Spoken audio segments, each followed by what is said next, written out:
December 14th, 1950.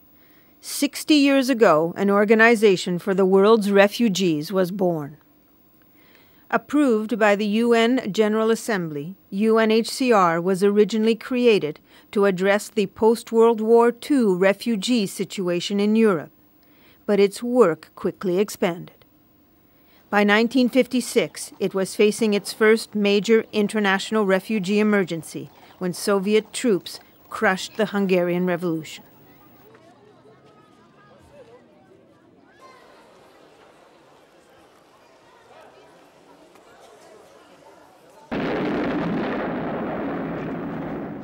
In the 1960s, the decolonization of Africa triggered one refugee crisis after another, most needing UNHCR intervention. Over the following 2 decades, wars and conflicts saw UNHCR's work spread across the world. In the 1990s, the care of internally displaced people and asylum seekers was added to its responsibilities. Today, the global population of people in need stands at 43 million, most of them under UNHCR's duty of care. Antonio Guterres, High Commissioner for Refugees, recently returned from a trip to Somalia, says that the 21st century refugee problems are particularly complex. Well, UNHCR traditionally was supporting refugees, people that would cross a border because of a conflict or persecution. But now we see that more and more people are crossing borders because of extreme poverty, because of the impact of climate change, because of their interrelation with conflict. So there are new patterns of forced displacement, and the international community needs to be able to tackle those challenges. History has recorded some successes for UNHCR.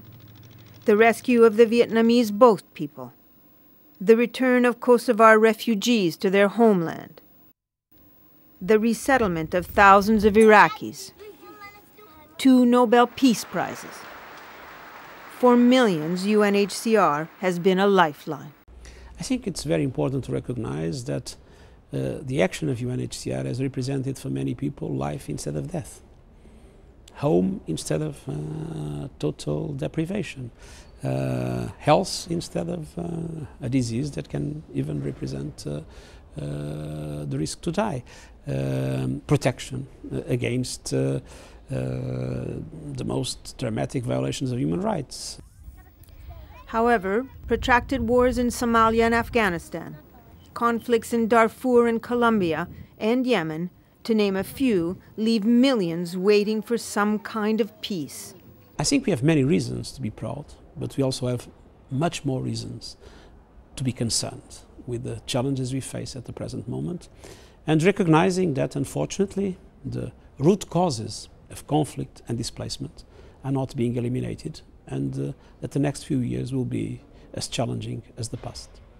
UNHCR plans to use its anniversary year to continue bringing attention to the plight of refugees and internally displaced people, but also to tackle the world's new and fastest evolving displacement and statelessness problems.